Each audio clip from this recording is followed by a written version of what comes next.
बहुत बहुत शुभकामनाएं, बधाई आपको। धन्यवाद। फर्स्ट अटेम्प्ट था, आपने टॉप किया है, किस जी। तरीके से क्या है बताएं। सर, पहले तो ये कहूँगी कि यूपीएससी देना एक, या आईएएस बनना कहूँगी, एक बचपन का सपना था, चाइल्डहुड ड्रीम। तो जब बड़े हुए और कॉलेज में आए, थोड़ा जाना इस बारे में कि कैसे क्या होती है ये परीक्षा, किस सर की पढ़ाई होती है, क्या क्या सिलेबस में होता है। तो वो पढ़ने के बाद, जानने के बाद बहुत इंटरेस्ट लगा एंड लगा कि इस लाइन में जाना चाहिए, क्योंकि बहुत लोगों तक पहुंच सकते हैं, मदद कर सकते हैं, जो भी सोसाइटी में चल रहा है उससे टच्ड फील किया और इस लाइन में आने की डिसाइड किया।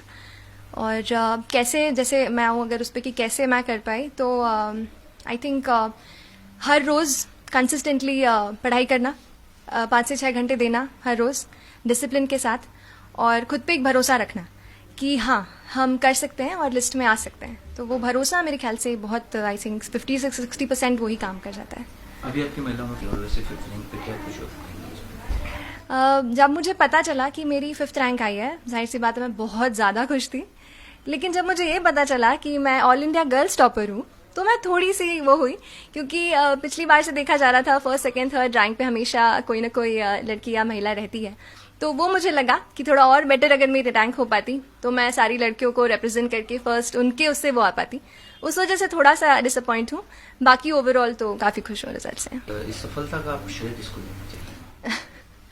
सफलता का श्रेय, यूपीएससी में सफलता, यूपीएससी एक बहुत बड़ी जर्नी होती है। 1-1.5 साल तक आप उस एग्ज़ाम में रहते हैं।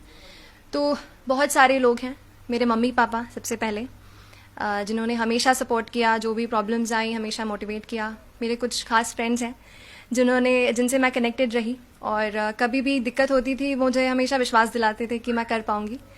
और मेरे भाई, फैमिली मेम्बर्स, और जो भी टीचर्स, मेंटर्स रहे हैं, जिनकी मैंने टेस्ट सीरीज़ ली या जो भी जिनसे पढ़ा, वो भी उनको भी मैं श्रेय देना चाहूँगी इसके रिजल्ट का। आपका फर्स्ट अटेम्प्ट आपने कब किया, कहाँ से किया, अपने एजुकेशन के बारे में? मेरी स्कूलिंग सबसे पहले तो बताऊंगी कामिल कॉन्वेंट स्कूल BHEL से हुई है, और उसके बाद मैंने ग्रेजुएशन किया LNCT से केमिकल इंजीनियरिंग में, और मैं 2018 यानी लास्ट ईयर ग्रेजुएट हुई हूँ। और उसके बाद बस मैंने परीक्षा दी और भगवान की दया से उत्तीर्ण हुई। बचपन से ही आपका ड्रीम था, लेकिन ग्रेजुएशन के बाद अच्छा आपने इंजीनियरिंग की पढ़ाई करी, उसके बाद फिर एकदम चेंज करके अपनी यूपीएससी की तैयारी की। जी, लाइन चेंज नहीं कहूँगी, ये कहूँगी कि दिमाग में था, बट ऐसा था कि ग्रेजुएशन में आप इंजीनियरिंग कर लें। ऐसा चलता है ना कि आप इंजीनियर बन जाएंगे तो थोड़ा एक सिक्योरिटी ऑफ वो हो जाता है, उस वजह से इंजीनियरिंग लाइन में गई। बाकी एक डायरेक्शन और सपना तो सिविल सर्विस के लिए ही था, और फिर उसको मैंने परस्यू किया अपने कॉलेज की पढ़ाई के साथ। पढ़ाई कई मेहनत कई लोग करते हैं, कईयों का फर्स्ट होता है, कईयों का फर्स्ट सेकंड थर्ड अटेम्प्ट होता है, लेकिन आपने फर्स्ट अटेम्प्ट में इसको निकाल लिया, पास करा है, टॉप किया है। तो आपको क्या लगता है कि उन लोगों के लिए आपका क्या संदेश है जो इनका 1-2 बार मतलब फेलियर हो जाते हैं, फिर रुक जाते हैं एक नंबर से, तो उनके लिए आप क्या संदेश देना चाहते हैं कि किस तरीके से तैयारी करें कि वो फर्स्ट अटेम्प्ट में ही टॉप करें? देखिए, पहली बात तो मैं ये कह दूंगी कि जितने लोग इंटरव्यू देते हैं, जैसे इस साल 1994 स्टूडेंट्स ने इंटरव्यू दिया, मैं कहूँगी कि सब लोग जो हैं इक्वली नॉलेजेबल रहते हैं। बस थोड़ा सा 19-20 का मैं कहूँगी फ़र्क होता है, क्योंकि जो कोई भी वहाँ पहुँचता है उसने काफ़ी पढ़ाई की होती है, काफ़ी सैक्रिफाइसेस करने पड़ते हैं और किए होते हैं, तब वो पहुँचते हैं। लेकिन फिर भी जो भी छोटी सी मैं एक वो दूंगी, मतलब यही कहूँगी कि कंसिस्टेंट रहें, थोड़ा सा पढ़ें, लेकिन हर रोज़ पढ़ें, बिना डरे पढ़ें। क्योंकि हम जैसे मेरे फैमिली में किसी ने भी सिविल सर्विस का एग्ज़ाम नहीं दिया, कोई नहीं है, तो ऐसे लगता है कि हम दे रहे हैं, क्या हो पाएगा नहीं हो पाएगा। लेकिन फिर भी खुद पे एक भरोसा रखें और सही डायरेक्शन पकड़ें। इस एग्ज़ाम में काफ़ी सारी बुक्स हैं, काफ़ी सारा मटेरियल है, तो आप यूपीएससी सिलेबस को रेफर करें, पास्ट या क्वेश्चन पेपर्स को देखें कैसे क्या पढ़ाई की जाती है, और उसी को अपना मार्गदर्शक बनाएं, और उसी से मेरे ख्याल से होगा। आगे अब आप क्या है कि चीज में ज़्यादा सोचती हैं कि महिलाओं के लिए, बच्चों के जी, लिए, मतलब आपने कुछ ऐसा प्लान किया होगा या फिर किस आपके मन में है, क्या भावना है? मेरे मन में 3 चीज़ें हैं, 3 फील्ड्स हैं जिसमें मैं चाहती हूँ कि मतलब उसमें मैं काफ़ी काम करूँ। पहला तो महिला सशक्तिकरण का, महिला खुद हूँ, लेकिन उसके अलावा भी मैं कहूँगी कि महिलाओं की दशा थोड़ा और सुधारना, उनको और एम्पावर करना। दूसरी जो चीज़ है, जो मेरा फोकस मैं कहती हूँ, वो है एजुकेशन हमारे भारत के लिए बहुत ज़्यादा इस वक्त बहुत ज़रूरी है। बहुत सारा यूथ है, अच्छे से पढ़ेगा तो कंट्री भी आगे बढ़ेगी। और तीसरा जो मैं कहूँगी,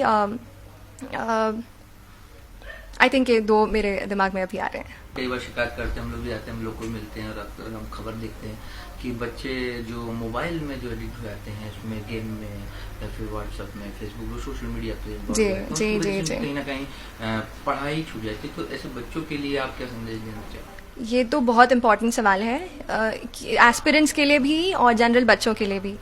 अभी हुआ ये सर, इंटरनेट हमारे लिए सबसे इम्पोर्टेंट चीज़ है। मैंने भोपाल से पढ़ाई किया, इंटरनेट में काफ़ी टाइम गुजारा, उसी से पढ़ाई लिखाई सब वहीं पे, लेकिन वो सबसे बड़ा डिस्ट्रैक्शन भी है।